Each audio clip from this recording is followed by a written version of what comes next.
नमस्कार. सर्व फेसबुकवरील मित्रांना माझा सप्रेम जय मल्हार. मित्रांनो, आज दिनांक 31 मे याच दिवशी होळकर घराण्यामध्ये ज्या महाराणीने 28 वर्ष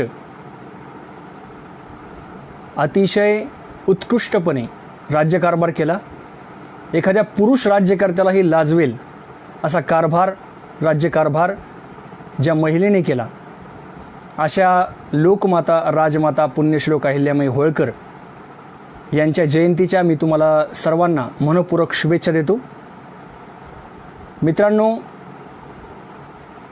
या व्याख्यानाच्या सुरुवातीलाच मी होळकरशाहीचे संस्थापक सुभेदार मल्हारराव होळकर, तसेच लोकमाता पुण्यश्लोक अहिल्याबाई होळकर, राजे यशवंतरावजी होळकर या सर्व होळकर साम्राज्यामधील महापुरुषांना नम्रपणे नतमस्तक होतो आणि आजच्या माझ्या व्याख्यानाला मी सुरुवात करतो. जसं मी म्हणालो आपल्याला मित्रांनो की 28 वर्ष अविरतपणे एखाद्या पुरुषालाही लाजवेल असा कारभार अहिल्यामाईंनी केला. परंतु अहिल्यामाईंच्या या वैभवशाली इतिहासाची, या कर्तृत्वान इतिहासाची म्हणावी तेवढी दखल इथल्या समाजाने घेतली नाही, इथल्या लोकांनी घेतली नाही. आणि म्हणून हा जो वैभवशाली इतिहास आहे, हा जो अहिल्यामाईंचा कर्तृत्वान इतिहास आहे, हा इतिहास आपल्यासमोर यावा या अनुषंगाने या इतिहासाची धावती मांडणी आज मी आपल्यासमोर करणार आहे. अहिल्यामाई यांची जयंती 31 मेला येते मित्रांनो.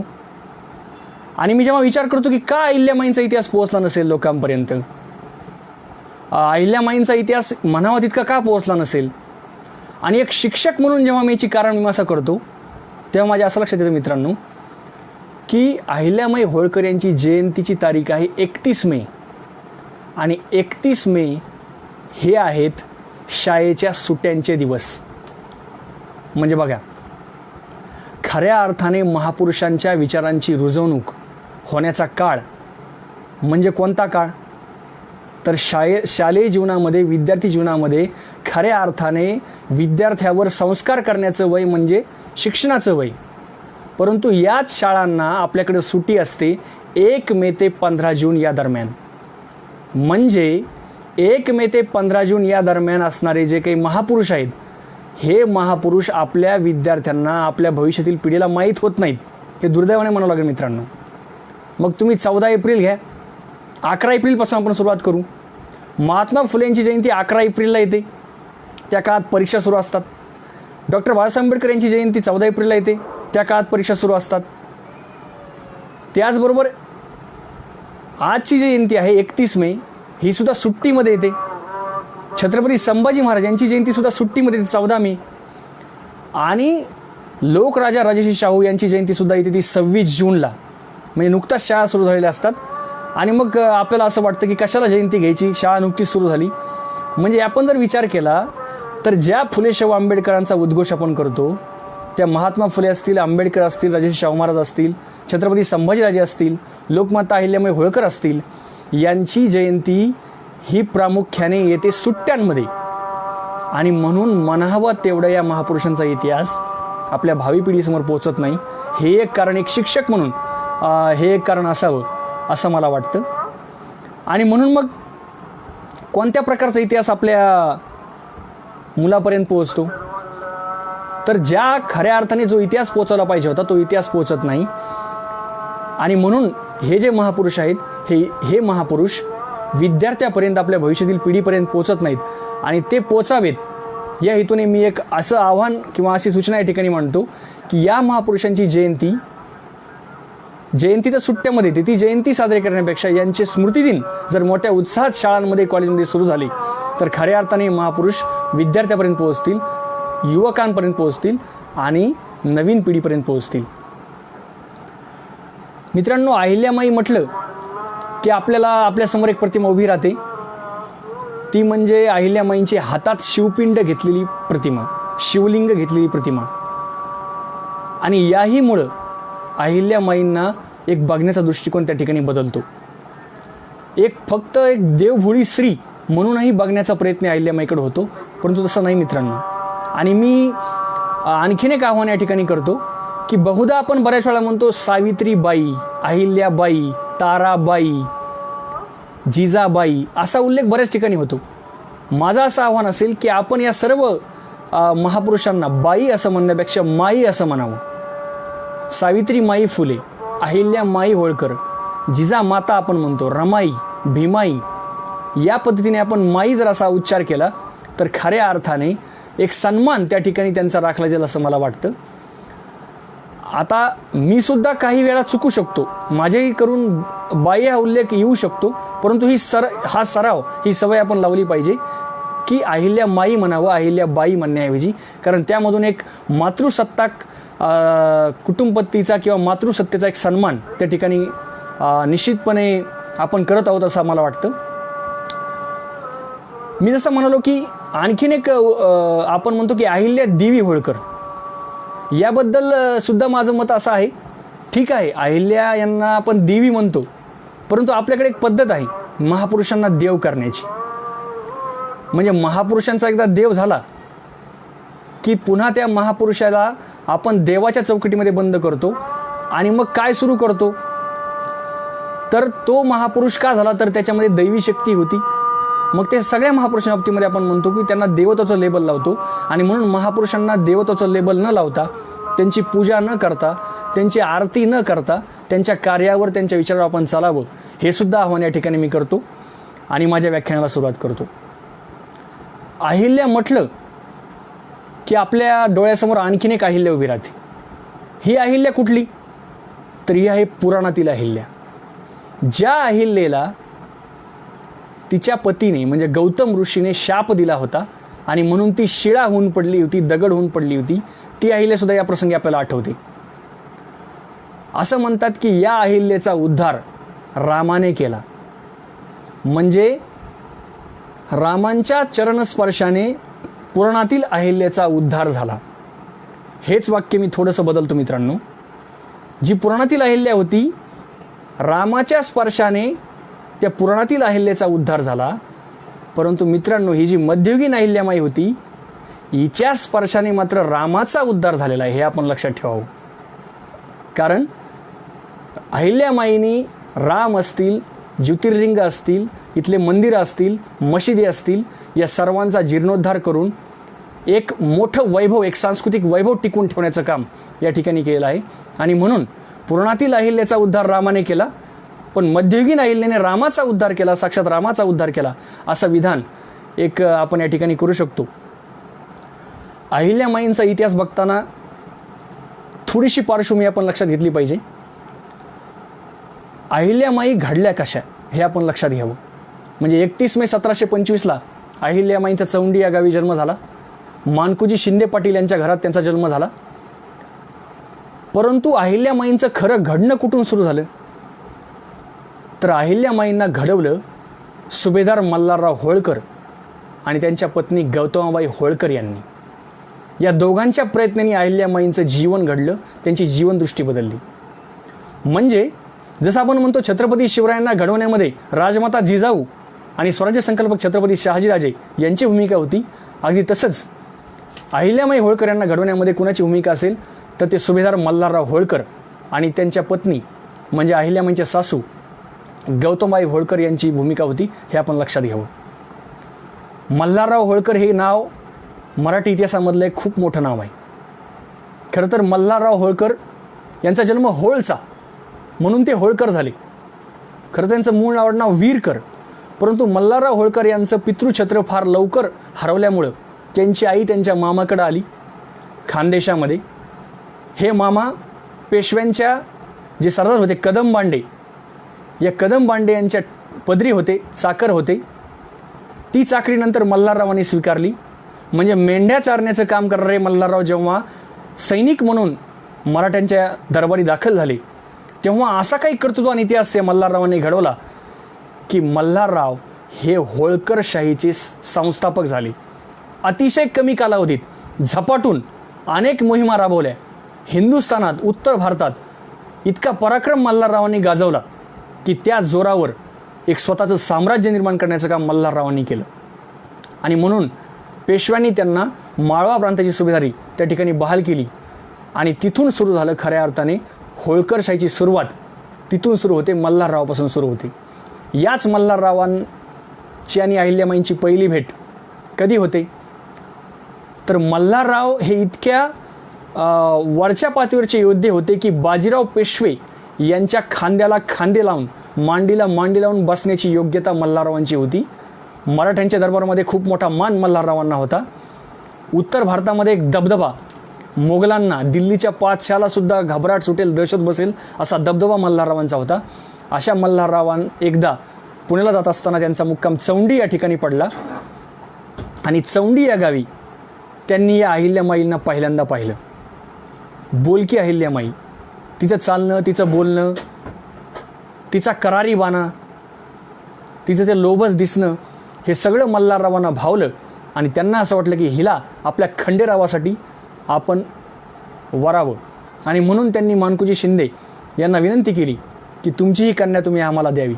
माणकुजी शिंदेंना उलट अभिमान वाटला की माझी कन्या मल्हाररावांसारख्या एका महान योद्ध्याच्या घरी जात आहे. आणि हा विवाह 1733 या वर्षी संपन्न झाला.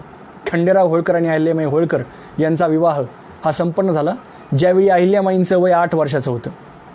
अहिल्यामाई इंदोरला आल्या आणि खऱ्या अर्थाने अहिल्यामाईंचं शिक्षण सुरू झालं. मित्रांनो, काय काय शिकले अहिल्यामाई? तर मल्हाररावांनी त्यांना भालाफेक शिकवली, नेमबाजी शिकवली, घोडेस्वारी शिकवली. आता बऱ्याच वेळा आपल्याला सांगितलं जातं की अहिल्यामाईचा फक्त शिवपिंडीवालाच फोटो समोर असतो. आणि असा युक्तिवादही केला जातो की अहिल्यामाईने कधीच घोड्यावर त्या बसल्या नाहीत. परंतु हे खोटं आहे मित्रांनो. अहिल्यामाई घोड्यावर बसल्या देखील, त्यांनी हातात तलवार घेतली देखील आणि त्या स्वतः युद्धात उतरल्या देखील. आणि म्हणून अहिल्याबाई लहानपणापासूनच घोडेस्वारी शिकल्या. सासरी आल्यानंतर सुद्धा घोडेस्वारी शिकल्या, नेमबाजी शिकल्या, भालाफेक शिकल्या. एवढंच नव्हे तर मल्हाररावांनी त्यांना वाचन, लेखन, अंकगणित, हिशोब हे सुद्धा शिकवलं. त्याचबरोबर राज्यकारभार कसा असतो, युद्धनीती काय असते, लढाई करणे काय असतं, तह करणे काय असतं, स्वारीवर जाणे काय असतं, हे सुद्धा डावपेच अहिल्यामाईंना त्या ठिकाणी मल्हाररावांनी शिकवले. हे शिक्षण मल्हाररावांनी अहिल्यामाईंना दिलं. या जुळीला देवनागरी लिपी असेल, मोडी लिपी असेल, यांचंही शिक्षण त्यांना दिलं. त्याचबरोबर मराठी भाषा, हिंदी भाषा, संस्कृत भाषा अशा भाषांचं ज्ञानही अहिल्यामाईंना त्या ठिकाणी प्राप्त झालं.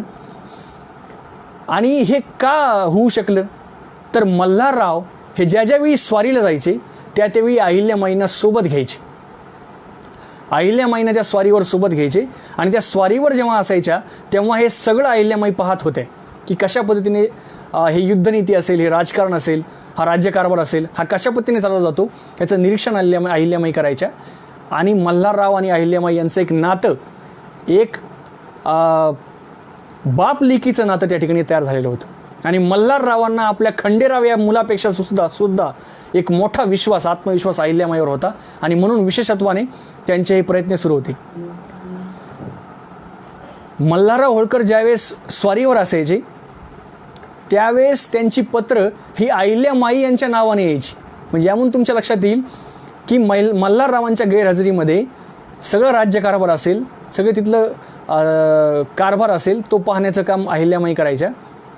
अनेक वेळा मल्हाररावांचे आज्ञा असतील, संदेश असतील, सल्ले असतील, किंवा एखाद्या ठिकाणी युद्ध सुरू आहे, त्या युद्धाला काही कमी पडतंय, अशा वेळी सैन्य पाठवण्याचं काम, त्या ठिकाणी शस्त्रास्त्र पाठवण्याचं काम, हे सुद्धा काम अहिल्यामाईंनी केलेलं आहे.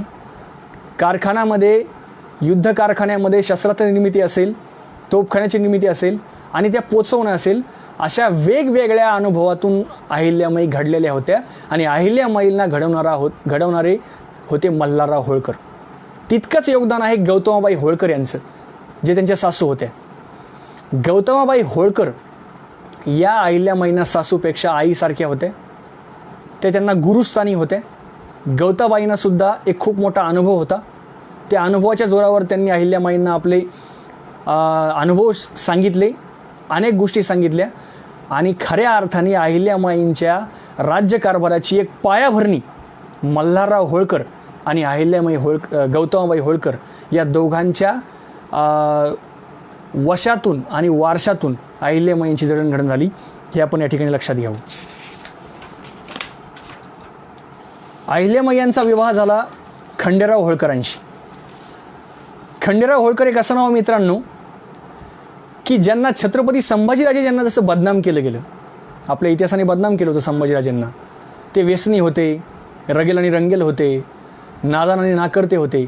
अगदी तसंच जर कोणाला बदनाम केलं असेल त्यांच्यानंतर तर ते केलं आहे खंडेराव होळकरांना. खंडेराव होळकरांना सुद्धा असंच बदनाम केलं गेलं. ते व्यसनी आहेत, ते नाकर्ते आहेत, अशी मांडणी त्या ठिकाणी झाली. परंतु मित्रांनो, खंडेराव होळकरांना मल्हाररावांनी आपल्यासोबत वेगवेगळ्या स्वारींना नेलं होतं, हे आपण लक्षात घ्यावं. जर खंडेराव होळकर हे व्यसनी असतील, कर्तृत्वान नसतील, तर मल्हारराव होळकर त्यांना स्वारीवर नेणार नाहीत. बरं, इतकंच नव्हे तर खंडेराव होळकरांना सुद्धा स्वतंत्र स्वाऱ्यांवर मल्हाररावांनी त्यांची नेमणूक केली होती, हे आपण इथं लक्षात घेतलं पाहिजे. त्यांची सगळ्यात ऐतिहासिक जी स्वारी होती ती म्हणजे सूरजमल जाट यावर त्यांनी केलेली ऐतिहासिक स्वारी. म्हणजे सूरजमल जाट यांच्यावर चाल करून जाण्यास मल्हाररावांनी खंडेरावांना सांगितलं आणि खंडेरावांनी अतिशय पराक्रम गाजवला. जाटांची अनेक ठिकाणं, अनेक ठाणी त्यांनी काबीज केली. जाटांचा एक सरदार जवाहरसिंग जाट याचा पराभव खंडेरावांनी केला. त्याचबरोबर जाटांची मथुरा यमुनाकडची सगळे जो मुलूक होता तो खंडेरावांनी जिंकून घेतला. आणि एवढंच नव्हे तर दिल्लीच्या पातशहाला जेव्हा खंडेराव भेटायला गेले आणि पातशहाने जेव्हा त्यांना खिल्लत दिली, तरी खिल्लीत नाकारण्याची धमक, तो नजराणा नाकारण्याची धमक खंडेरावांनी दाखवली. आणि एवढेच नव्हे तर त्यांनी हा सुद्धा स्वाभिमान दाखवला, जर तुम्हाला मला खिल्लत अर्पण करायची असेल तर तुम्ही मला तुमची तलवार माझ्या कमरेला बांधा, म्हणजे तुम्हाला माझ्यासमोर वाकावं लागेल आणि मगच तुमचा मी सन्मान स्वीकारेल. म्हणजे दिल्लीला सुद्धा नमवण्याची धमक खंडेरावामध्ये होती. आणि म्हणून खंडेराव हे व्यसनी होते, नाकर्ते होते, अशा मानणाऱ्यांना हे उत्तर आहे. खंडेरावांच्या यासुद्धा इतिहासाकडे आपण लक्ष दिलं पाहिजे. आणि म्हणून खंडेराव होळकर जे अहिल्यामाईंचे पती होते हे सुद्धा शूर होते, धाडसी होते, ते सुद्धा कर्तृत्ववान होते, हे आपण या ठिकाणी लक्षात घ्यावं. याच खंडेरावांचा दुर्दैवी मृत्यू कुंभेरीच्या लढाईमध्ये झाला. जाटांविरुद्ध संघर्ष करत असतानाच, सैन्यावर देखरेख करत असताना कुंभेरीच्या गडावरून एक तोफगोळा आला आणि या तोफगोळ्याच्या आघाताने दुर्दैवाने खंडेराव होळकर यांचं निधन झालं. आणि मग प्रश्नचिन्ह उभं राहिलं की आता अहिल्यामाई सती जाणार का? तत्कालीन परिस्थितीनुसार स्त्रियांनी सती जाणं हे भाग्याचं लक्षण समजलं जायचं. म्हणजे स्त्री सती जाणं ही स्त्रीसुद्धा स्वतःला भाग्यवान समजायची की मी सती चालली आहे, म्हणजे खूप मोठं पुण्य मी कमवावं लागलेलं आहे. आणि अशावेळी खंडेरावांच्या सगळ्या ज्या स्त्रिया होत्या, मुख्य राणी ज्या होत्या त्या अहिल्यामाई आणि इतर ज्या त्यांच्या स्त्रिया होत्या, या सगळ्या सती जाण्याची तयारी करू लागल्या. मल्हाररावांना फार वाईट वाटलं की आता अहिल्यामाई सती जाणार आणि या होळकर साम्राज्याचं काय होणार, या होळकरशाहीचं काय होणार. आणि म्हणून मल्हारराव अतिशय धाय मोकलून अहिल्यामाईपाशी रडले आणि त्यांनी तिला विनवणी केली की बाई, तू मला असं सोडून जाऊ नकोस, तू मला माझ्या मुलासारखी आहेस. मी असं समजेल की माझी अहिल्या मेली आणि खंडू जिवंत आहे, म्हणजे तू मला माझ्या खंडूसारखी आहेस, तू माझ्या मुलासारखी आहेस, तू सती जाऊ नकोस. आणि मित्रांनो, आपल्या सगळ्यांचं भाग्य, मराठी साम्राज्याचं भाग्य की अहिल्यामाई सती गेल्या नाहीत, जसं जिजाऊ सती गेल्या नव्हत्या. आणि त्यामुळं एक मोठं साम्राज्य, मराठा साम्राज्य, एक स्वराज्य त्या ठिकाणी उभं राहिलं. अगदी तसंच राजमाता लोकमाता अहिल्यामाई यांनी सुद्धा सती जाण्याचं नाकारलं आणि म्हणून पुढचा इतिहास आपल्यासमोर उभा राहिला. आणि म्हणून अहिल्यामाईचा हा सुद्धा आपण एक पैलू या ठिकाणी लक्षात घ्यावा की त्या सती गेल्या नाहीत, सतीप्रतिविरुद्ध त्या उभ्या राहिल्या आणि राजकारभारामध्ये त्या लक्ष देऊ लागल्या. याच दरम्यान मल्हारराव होळकर यांनी मग अहिल्यामाई यांच्या हाती कारभार दिला आणि ते स्वतः वेगवेगळ्या स्वारीवर जाऊ लागले. मल्हाररावांनी इतका पराक्रम गाजवला की त्यांनी आटकेपार झेंडे लावले. म्हणजे खऱ्या अर्थाने आपण जे म्हणतो ना, मराठी साम्राज्याने आटकेपार झेंडे लावले, तर हे झेंडे कोणी लावले? तर मित्रांनो, हे मल्हारराव होळकर आणि इतर मराठा सरदारांनी झेंडे लावले. मल्हारराव होळकर यांनी आपलं साम्राज्य, आपल्या स्वाऱ्या, आपल्या मोहिमा या अफगाणिस्तानाच्या पुढे जाऊन अटकपर्यंत त्यापर्यंत त्यांनी आपलं साम्राज्य विस्तार केला. हे सुद्धा आपण लक्षात घेतलं पाहिजे. इतका जाज्वल्य इतिहास मल्हाररावांचा होता. आणि हेच मल्हारराव जेव्हा बुंदेलखंडाच्या स्वारीवर गेले होते तेव्हा त्या स्वारीवर असताना त्यांना कानाचा आजार झाला. आणि हा कानाचा आजार इतका बळावला की त्या आजारामध्येच मल्हारराव होळकर यांचा मृत्यू झाला, यांचं निधन झालं 1766ला. खूप मोठा आघात अहिल्यामाईंना बसला. कारण ज्या अहिल्यामाईंना उभं केलं होतं, ज्या अहिल्यामाईंना घडवलं होतं, ज्या अहिल्यामाईंना आपल्या मुलीप्रमाणे मल्हाररावांनी घडवलं होतं, त्या मल्हाररावांचा मृत्यू त्या ठिकाणी झाला. एक खूप मोठा आघात अहिल्यामाईवर बसला. परंतु अहिल्यामाई अगोदर पती गेले, नंतर सासरे गेले, नंतर तो कारभार अहिल्यामाईंचे जे पुत्र होते मालेराव होळकर यांना ती सूत्र मिळाली. मालेराव होळकरांसुद्धा एक अन्याय केला, इतिहासाने अन्याय केला आहे. काय अन्याय केला आहे तर इतिहास सांगतो किंवा त्या काळातील लोकांनी लिहून ठेवलं आहे की मालेराव होळकर हे वेडे होते. आणि वेडे का तर असं मांडणी केली जाते की त्यांनी त्या काळातले जे पुरोहित होते, जे काही ब्राह्मण होते, या ब्राह्मणांना जे दक्षिणा द्यायचे तर दक्षिणेमधून ते विंचू टाकायचे. त्यांची जी वस्त्र असायची दक्षिणामधून दिलेली, दान म्हणून दिलेली, त्याच्यामध्ये ते विंचू टाकायचे. आणि विंचवाने दंश मारला त्या पुरोहितांना की ते यांना आनंद व्हायचा, मालेराव हसायचे. परंतु मित्रांनो, ही फक्त एक बाजू आहे. परंतु दुसरीसुद्धा बाजू आपण समजून घेतली पाहिजे की काही लबाड पुरोहितांची लबाडी त्या ठिकाणी मालेरावाला आवडत नव्हती. आणि म्हणून या पद्धतीने सुद्धा यांची लबाडी उघडकीस आणावी म्हणून सुद्धा या प्रकारच्या कृती मालेराव करत होते. याचे पुरावे आहेत. म्हणजे मालेराव वेडे नव्हते ह्याचे कितीतरी पुरावे आपल्याला देता येतील. 2 जून 1766ला म्हणजे मल्हारराव होळकरांच्या मृत्यूनंतर काही दिवसांनी पेशव्यांनी सुभेदारी अर्पण केली मालेरावांना. जर यामधून आपल्या लक्षात येईल की मालेरावांना सुभेदारी देण्याचं कारण काय. जर मालेराव खरोखरच वेडे असते तरी सुभेदारी त्यांना मिळाली असती का. परंतु त्यांना सुभेदारी मिळाली याचा अर्थ निश्चितपणे मालेराव हे वेडे नव्हते.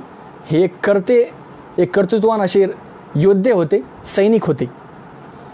त्यांची मालेरावांची सुभेदारीच्या दरम्यान असणारी जर आपण पत्र वाचली तर त्या पत्रातील भाषा जर आपण पाहिली तर आपल्याला असं लक्षात येईल की कोणत्या पातळीवरची विद्वत्ता मालेरावांची होती.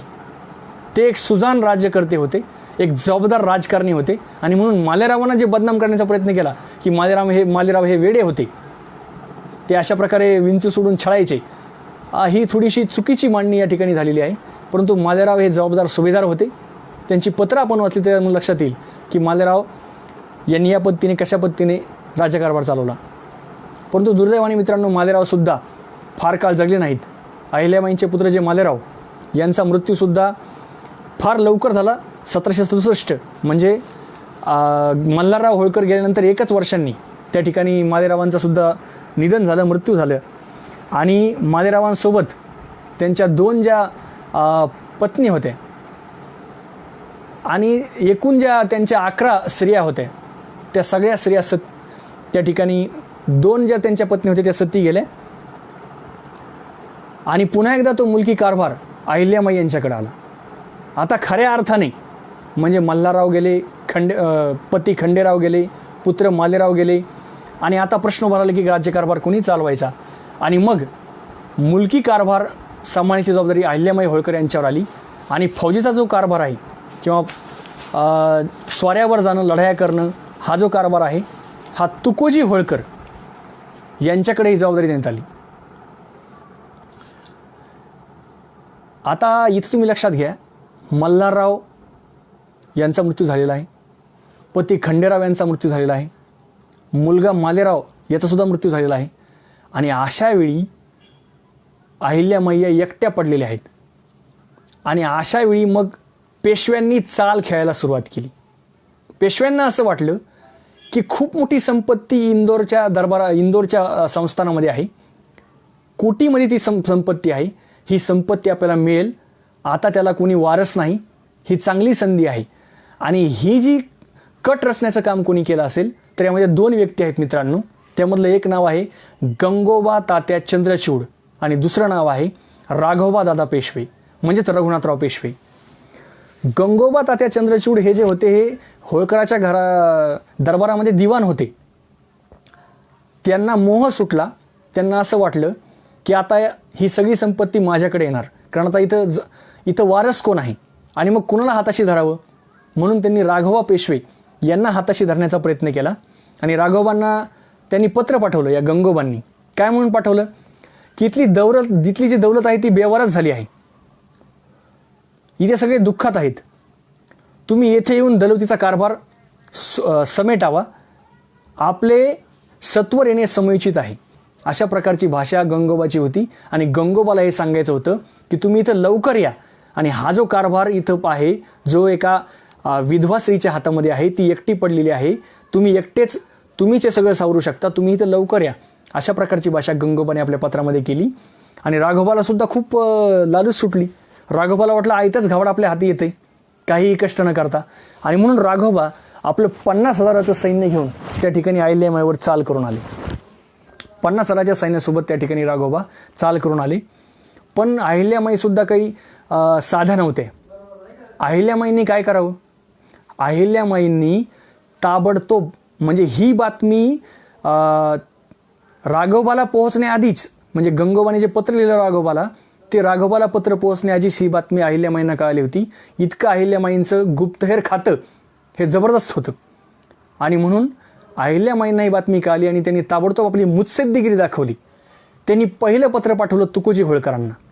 तुकोजी होळकरांना त्यांनी सांगितलं की तुम्ही जिथं असाल तिथून पटकन या, तिथे जर तुम्ही जेवत असाल तर पाणी पिण्यासाठी इथं या. अशा प्रकारचं तातडीने एक पत्र त्या ठिकाणी तुकोजींना पाठवलं. एवढंच नव्हे तर त्यांनी आणखीन एक चाल खेळली. माधवराव पेशवे हे त्या काळात जे पेशवे होते त्यांना सुद्धा पत्र पाठवलं की तुम्ही लवकरात लवकर तुकोजीराव होळकर यांची नियुक्ती करा, सरदार म्हणून नियुक्ती करा, सुभेदार म्हणून नियुक्ती करा. म्हणजे तिकडूनही त्यांनी एक चाल खेळली. आणि एवढंच नव्हे तर जे इतर मराठा सरदार होते, जे पेशव्यांच्या दरबारी होते, मग ते शिंदे होते, गायकवाड होते, भोसले होते, दाभाडे होते, या सगळ्यांना अहिल्यामाईंनी पत्र पाठवलं आणि त्यांना अशी सूचना दिली, त्यांना असं सूचित केलं की हे बघा, आज राघोबा माझ्यावर चाल करून आलेला आहे, उद्या तो तुमच्यावर सुद्धा हे संकट येऊ शकतं, तेव्हा वेळीच काळजी घ्या, त्यामुळे तुम्ही माझ्याबरोबर राहा. अशा प्रकारची विनवणी अहिल्यामाईंनी त्यांना केली. आणि मित्रांनो, हे सगळे सरदार त्या ठिकाणी अहिल्यामाईंच्या समर्थनामध्ये उभे राहिले. आणि हे सगळं झाल्यानंतर अहिल्यामाईंनी राघवांना सुद्धा एक पत्र लिहिलं. आणि हे पत्र मला वाटतं अहिल्यामाईंच्या धाडसाचं, मुत्सद्देगिरीचं अतिशय जबरदस्त नमुना. काय म्हणतात अहिल्यामाई? अहिल्यामाई म्हणतात की माझ्याबरोबर युद्धात पारंगत असणाऱ्या महिलांची फौज आहे. माझ्याबरोबर युद्धात पारंगत असणाऱ्या महिलांची फौज आहे. आणि माझ्याकडे महिलांची फौज आहे, तुमच्याकडे पुरुषांची फौज आहे. आणि राघोबा एक लक्षात घ्या, मी जर हरले तर माझी कीर्ती होईल, पण तुम्ही जर आमच्या महिलांकडून हरलात तर तुम्हाला तोंड दाखवायला जागा उरणार नाही. अशा प्रकारचं खणखणीत पत्र जेव्हा राघोबांना लिहिलं तेव्हा राघोबांची पळताबळी थोडी झाली. त्यांनी विचार केला की खरोखरच की जर या महिलांच्या हातून मी हरलो तर माझं काय, पेशवेपणाचं जे काही त्यांचं जे मिजाज होती ती सगळीच धुळीला मिळेल. आणि दुसरीकडून त्यांना कळलं होतं की सगळे मराठे सरदार, मग ते शिंदे असतील, गायकवाड असतील, भोसले असतील, दाभाडे असतील, हे सुद्धा आपल्यासोबत नाहीत. आणि म्हणून राघोबांनी त्या ठिकाणी माघार घेतली. आणि राघोबांनी मग आपली भूमिका बदलली, राघोबांनी चाल खेळली. राघोबा म्हणतात काय, आम्ही इथं कशासाठी आलो तर तुम्हाला भेटण्यासाठी आलो.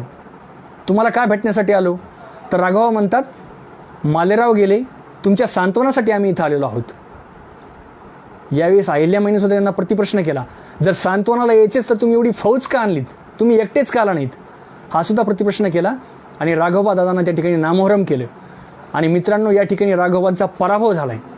म्हणजे अहिल्यामाईंच्या इतिहासामधली एक सगळ्यात जबरदस्त लढाई, रक्ताचा एक थेंबही न सांडता फक्त आपल्या मुत्सद्देगिरीच्या जोरावर रघुनाथ पेशवेसारख्या माणसाला, मातब्बर राजकारण्याला नमवण्याचं काम अहिल्यामाई होळकर यांनी केलेलं आहे.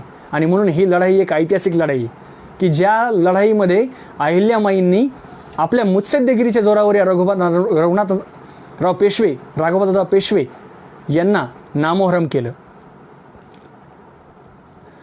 आणखीन एक गोष्ट मित्रांनो अहिल्यामाईबद्दल आपल्याला सांगितली जाते. मी मगाशी त्याचा उल्लेख केला की अहिल्यामाई नेहमी शिवपिंड हातामध्ये आहे. आणि मग शिवपिंड आहे म्हणजे त्या काही हातात तलवार घेणार नाहीत, घोड्यावर बसणार नाहीत. पण मित्रांनो, 2 लढाया अशा आहेत इतिहासामधल्या की ज्या लढायामध्ये स्वतः अहिल्यामाईंनी हातामध्ये तलवार घेतलेली आहे आणि त्या स्वतः घोड्यावर बसलेल्या आहेत. त्या 2 लढाईंचा या ठिकाणी मी उल्लेख करतो. त्यातली पहिली लढाई म्हणजे गोहदची लढाई. गोहद हा एक प्रांत होता. हा गोहद प्रांत घेण्याचा मनसुबा मल्हाररावांचा सुद्धा होता आणि म्हणून मल्हाररावांनी हा गोहद प्रांत घ्यावा म्हणून त्यांच्या मनात होता विचार. परंतु मल्हारराव हा इतर ठिकाणी स्वारीमध्ये गुंतलेले असल्यामुळं अहिल्यामाईने असा विचार केला की सध्या मल्हारराव हे इतर ठिकाणी आहेत, मग आपणच हा गोहद का सर करू नये, ही गोहदचा प्रांत का जिंकू नये. आणि म्हणून अहिल्यामाईंनी स्वतः त्या ठिकाणी गोहदची ती जागा काबीज करण्यासाठी त्या गेल्या. स्वतःचा तोफखाना सोबत नेला आणि त्या तोफा त्यांनी त्या गोहदच्या गडीवर रोखल्या आणि त्या गडी तिथल्या सुभेदाराला सरदाराला सांगितलं की तू शरण ये, नाहीतर या तोफांनी तुझी ही गडी उद्ध्वस्त करून टाकील. या ठिकाणी अहिल्यामाई स्वतः रणांगणात उतरल्या होत्या, स्वतः घोड्यावर बसल्या होत्या आणि त्या स्वतः त्या ठिकाणी गेल्या आणि त्या गोहदची गडी, तो गोहदचा जो सरदार होता, तिथला जो प्रांताधिकारी होता, तो घाबरला आणि त्याने गडी खाली केली. म्हणजे अहिल्यामाईंच्या इतिहासामधली ही पहिली लढाई की जिथं अहिल्यामाई स्वतः त्या ठिकाणी रणांगणात उतरल्या आणि गोहदची लढाई अहिल्यामाईंनी जिंकली. दुसरी एक लढाई मित्रांनो की जिथं स्वतः अहिल्यामाईने जाऊन तलवार चालवली, हे सुद्धा आपल्याला सांगितलं जात नाही. अहिल्यामाईंना मांडताना फक्त शिवपिंड हातात घेतलंय, त्यांनी देवधर्म केला, तुम्ही देवधर्म करा, तुम्ही काही परिवर्तनाच्या नादी लागू नका, तुम्ही आपलं हरिहरी करायला मोकळे व्हा, मंदिरात जा, कर्मकांड करा, अशा प्रकारचा प्रचार करायचा आणि अहिल्यामाईंचा जो खरा इतिहास आहे तो समोर येऊन द्यायचा नाही. परंतु अहिल्यामाई यांनी याच्या पलीकडे जाऊन हातामध्ये तलवार घेऊन घोड्यावर बसून लढाई खेळल्या, हे सुद्धा आपल्याला सांगितलं जात नाही. दुसरी लढाई आहे ती आहे चंद्रावत राजपुतांच्या विरुद्ध केलेली लढाई. खरं तर माधवसिंग चंद्रावत हा जो होता, याला होळकरांच्या मदतीने तो जयपूरची गादी त्याला मिळाली होती. म्हणजे होळकरांनी मदत केल्यामुळे तो जयपूरच्या गादीवर बसला होता. हा जो माधवसिंग चंद्रावत होता, याने खुश होऊन आपला जो रामपूर नावाचा जो प्रांत होता आणि त्याच्या भोवताचा जो प्रदेश होता, तो होळकरांना दान म्हणून दिला होता. परंतु काही वर्षानंतर त्या माधवसिंग चंद्रावतचा जो मामा होता, त्या मामाला मात्र हे खटकलं की आपला प्रांत होळकरांना का दिला, आणि म्हणून हा त्या चंद्रावतचा मामा अहिल्यामाईवर चाल करून आला. यावेळी मल्हारराव होळकर त्या ठिकाणी नव्हतेच आणि तुकोजी होळकर हे दुसरीकडे स्वारीवर गेलेले होते. अशावेळी पुन्हा प्रसंग उभा राहिला की आता करायचं काय. अहिल्यामाईने आपले सरदार पाठवले, अंबाजी पंत असतील, शरीफ भाई असतील, यांच्या मदतीने तो बिमोड करण्याचा प्रयत्न केला, परंतु यश येईना. शेवटी अहिल्यामाई होळकर यांनी स्वतः हातात तलवार घेतली, स्वतः त्या घोड्यावर बसल्या आणि त्या ठिकाणी जाऊन ती लढाई लढल्या. स्वतः अहिल्यामाई युद्धात उतरल्यामुळं त्या सैन्याला एक जोर चढला, सैन्यामध्ये एक स्फूर्ती आली. आणि मित्रांनो, ही जी चंद्रावतची लढाई आहे, रामपुऱ्याची लढाई आहे, ही जी पळसोडा या ठिकाणी झाली होती, ती सुद्धा लढाई अहिल्यामाईंनी जिंकली. आणि म्हणून अहिल्यामाईंच्या नावावर या दोन लढाया की ज्या लढायामध्ये अहिल्यामाई स्वतः युद्धामध्ये उतरल्या होत्या, लढाई खेळण्यास उतरल्या होत्या, हे सुद्धा आपण लक्षात घ्यावं. अहिल्यामाई यांनी जसं लढाईमध्ये आपलं कर्तृत्व दाखवलं, तसं आणखीन एक महत्त्वाचं काम अहिल्यामाईंनी केलं. होळकरशाही जशी इंदोरमध्ये काम करत होती, तशीच उज्जैन या ठिकाणी शिंदेशाही म्हणजे महादजी शिंदे यांची सुद्धा एक शाही त्या ठिकाणी काम करत होती. जितकं कर्तृत्ववान काम या होळकरशाहीचं आहे, मल्हाररावांचं आहे, अहिल्यामाईंचं आहे, तितकंच कर्तृत्व महादजी शिंदे यांचं आहे की ज्या महादजी शिंदेंनी सुद्धा उत्तर भारतामध्ये खूप मोठा पराक्रम गाजवला. परंतु मित्रांनो, एक वेळ अशी आली होती की महादजी शिंदे हे खूप कठीण परिस्थितीमध्ये होते, आर्थिक विवंचनेमध्ये होते. त्यांनी पत्रसुद्धा लिहिलं होतं अहिल्यामाईला की राहायला नीट जागा नाही, घरामध्ये द्रव्य नाही, उपासमारीची वेळ यायची वेळ झालेली आहे, खूप मोठं कर्ज झालेलं आहे. अशा आशयाचं पत्र महादजी शिंदे यांनी अहिल्यामाईंना पाठवलं होतं. यावर अहिल्यामाईंनी काय करावं तर तात्काळ 30 लाख रुपयांची मदत कर्जाऊ म्हणून दिली होती, परंतु ही मदतच होती मित्रांनो. 30 लाख रुपयांची मदत अहिल्यामाईंनी शिंदेंना केली आणि शिंदे शाहीला उभं राहण्याचं काम, त्या ठिकाणी उभं ठेवण्याचं काम, त्याला आर्थिक विवंचनेतून वाचवण्याचं काम अहिल्यामाईंनी केलं. आणि म्हणून होळकरशाही तर त्यांनी चालवलीच, परंतु शिंदेशाहीला सुद्धा एक प्रकारे वाचवण्याचं काम अहिल्यामाईंनी केलं, हे सुद्धा आपण लक्षात घ्यावं. अहिल्यामाईंच्या राज्यकारभाराबद्दल आपण जेव्हा बोलतो तेव्हा त्यांची एक प्रतिज्ञा आपण, म्हणजे त्यांनी जेव्हा राज्यकारभार स्वीकारला तेव्हा एक त्यांनी प्रतिज्ञा केली. आणि मला असं वाटतं ही प्रतिज्ञा आजच्या राजकारण्यांनी निश्चितपणे ऐकावी. आज जे राजकारणी आहेत, आज जे स्वतःला वेगवेगळ्या पदव्या लावून घेतात, त्या सगळ्या राजकारण्यांनी ही प्रतिज्ञा ऐकावी आणि आपण कोणत्या लेवलला काम करत आहोत हे आपण लक्षात घ्यावं. काय म्हणाले होते अहिल्यामाई आपल्या प्रतिज्ञेमध्ये? ही प्रतिज्ञा त्यांच्या महेश्वरच्या वाड्यामध्ये लिहिलेली आहे. म्हणजे अगोदर त्यांची राजधानी इंदोर होती, परंतु जशी गौतमाबाई यांचं निधन झालं तसं अहिल्यामाई या महेश्वरला गेल्या. महेश्वरी त्यांची राजधानी झाली. तिथं गेल्यानंतर त्यांनी ही प्रतिज्ञा, तिथं वाड्यावर अजूनही ही प्रतिज्ञा लिहिलेली आहे. ती प्रतिज्ञा अशी आहे मित्रांनो, की माझे कार्य प्रजेला सुखी करणे आहे. पहिलंच वाक्य, माझे कार्य प्रजेला सुखी करणे आहे. दुसरं वाक्य बघा, माझ्या प्रत्येक कृतीला मी जबाबदार आहे. तिसरी वाक्य बघा याच्यामधलं, सत्तेच्या अधिकारामुळे मी येथे जे काही करत आहे त्या प्रत्येक कृत्याचा जाब मला परमेश्वरापुढे देणे आहे. आणि शेवटी ते असं म्हणतात, परमेश्वराने ज्या जबाबदाऱ्या माझ्यावर सोपवल्या आहेत त्या मला पार पाडायच्या आहेत. बघा मित्रांनो, आज जे राजकारणी आहेत, आज ज्यांना राज्यकर्ते व्हायचं आहे किंवा जे राज्यकर्ते स्वतःला म्हणत आहेत, या सगळ्यांनी ही प्रतिज्ञा डोळ्यासमोर ठेवावी आणि त्यानुसार आपला राज्यकारभार करावा, अशी आदर्श प्रतिज्ञा ही अहिल्यामाईंची आहे. मित्रांनो, मराठेशाहीला जिवंत ठेवण्याचं काम, मराठेशाहींचा जो वारसा होता, छत्रपती शिवरायांचा जो वारसा होता, तो जिवंत ठेवण्याचं काम अहिल्यामाईंनी केलं. याची 2 उदाहरणं मी तुमच्यासमोर ठेवतो. आपण म्हणतो छत्रपती शिवरायांचं राज्य हे रयतेचं राज्य होतं, जनसामान्यांचं राज्य होतं, शेतकऱ्यांचं राज्य होतं, कष्टकऱ्यांचं राज्य होतं. अगदी तसंच अहिल्यामाई होळकरांनी आपलं राज्य हे रयतेचं राज्य बनवलं होतं. कसं तर बघा, 1-2 घटना मी तुमच्यासमोर ठेवतो. पहिली घटना आहे याच इंदोरमधल्या गांडापूर परगण्यामधल्या नांदगाव या गावची. नांदगाव हे तिथलं एक छोटंसं गाव. नांदगावमध्ये घडलं असं की तिथल्या सैन्यामुळं म्हणा किंवा शत्रू सैन्यामुळं म्हणा, त्या नांदगाव गावची खूप मोठी नासधूस झाली, खूप मोठं आर्थिक हानी झाली, वित्तहानी झाली. आणि म्हणून त्या गावाची जी काही त्या गावाचा जो कर असेल तो काही अहिल्यामाईंनी घेतला नाही, तो माफ केला. हे आपण लक्षात घ्यावं. आणि उलट अहिल्यामाईंनी 600 रुपयांची मदत त्या गावाला दिली आणि त्यांना सांगितलं की तुम्ही काही कर देऊ नका, उलट माझ्याकडूनही तुम्हाला 600 रुपयांची मदत. म्हणजे हे पुत्रवत प्रेम बघा. बरं, इथपर्यंत हे प्रकरण थांबत नाही. नंतर झालं असं की त्या गावाचा जो कमावीसदार होता, की ज्याच्याकडे हे सगळं कर संकलन व्हायचं, या कमावीसदाराने काय केलं तर या कमावीसदाराने या अहिल्यामाईंच्या कामाकडे डोळेझाक केली आणि तिथं दुप्पट कर वसुली सुरू केली, जुलमी वसुली सुरू केली. त्यावेळेस अहिल्यामाईंनी लिहिलेलं पत्र बघा. अहिल्यामाई आपल्या कारभाऱ्यांना सूचना देतात. काय म्हणतात बघा, की कमावीसदाराला कडक पत्र जावे, कमावीसदाराला कडक पत्र जावे आणि जर त्याने अधिक हिंमत केली तर त्याला दंड करणे, त्याला धरून आणणे, रयतेला न्याय मिळालाच पाहिजे. अशा प्रकारच्या कडक सूचना अहिल्यामाईंनी आपल्या कारभारांना दिल्या होत्या. हे आपण या ठिकाणी लक्षात घ्यावं की छत्रपती शिवरायाचे रयतेच्या असे म्हणायचे, त्यांच्या पत्रामध्ये उल्लेख आहेत, रयतेच्या भाजीच्या देठालाही हात लावू नका.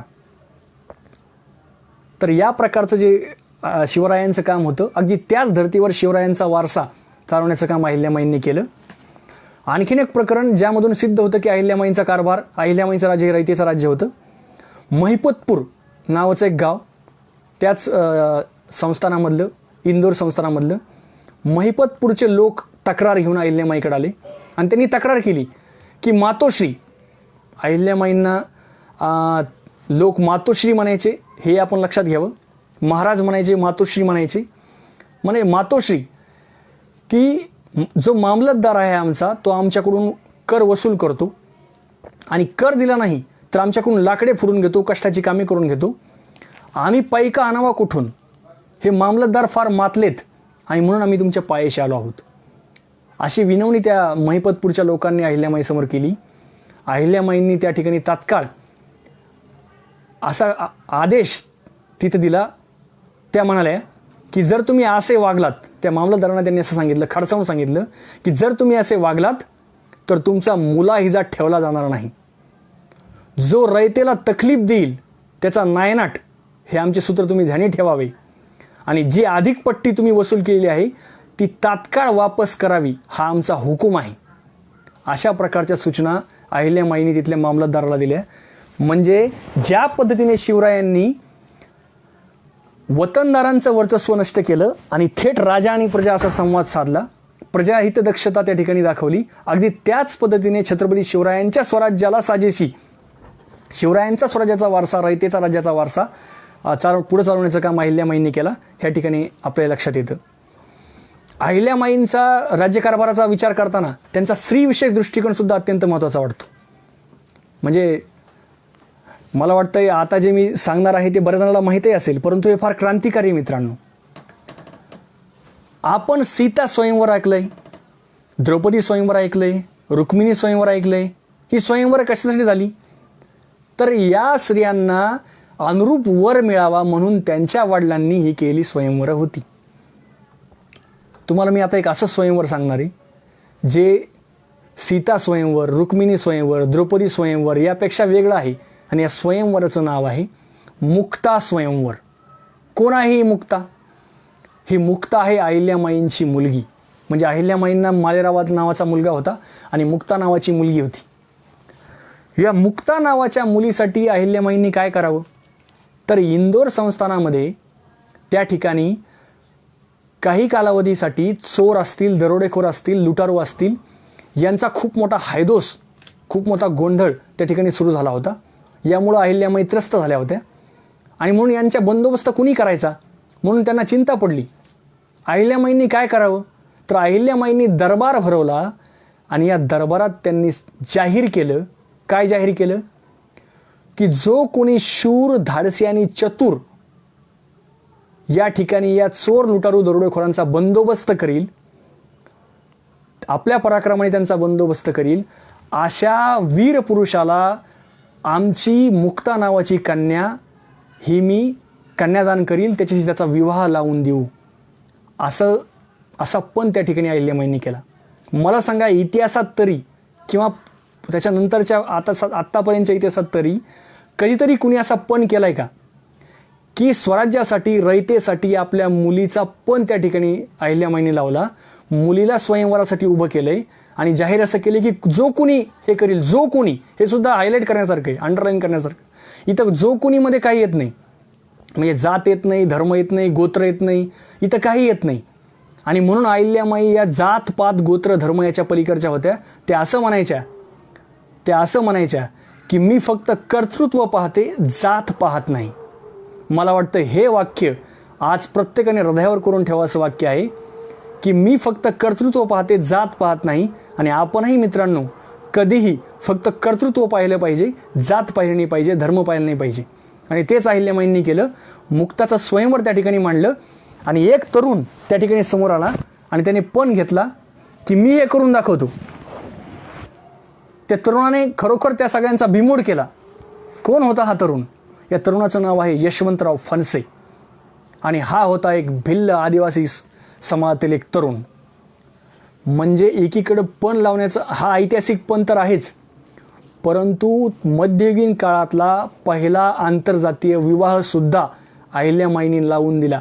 म्हणजे बऱ्याच वेळा असं होतं, असंही झालं असतं की अहिल्यामाईंनी फक्त पण जाहीर केला आणि नंतर घुमजाव केलं. जसं सध्या आपण बघतो की एखादी गोष्ट मोठ्या थाटात जाहीर करायची आणि आम्ही असं म्हणलोच नव्हतं, असे घुमजाव करायचं, परंतु अहिल्यामाईंनी तसं केलं नाही. जो पण त्या ठिकाणी जाहीर केला तसंच त्या वागल्या आणि यशवंतराव फणसे याच्याशी आपल्या मुक्ताबाईचा विवाह त्यांनी लावून दिला.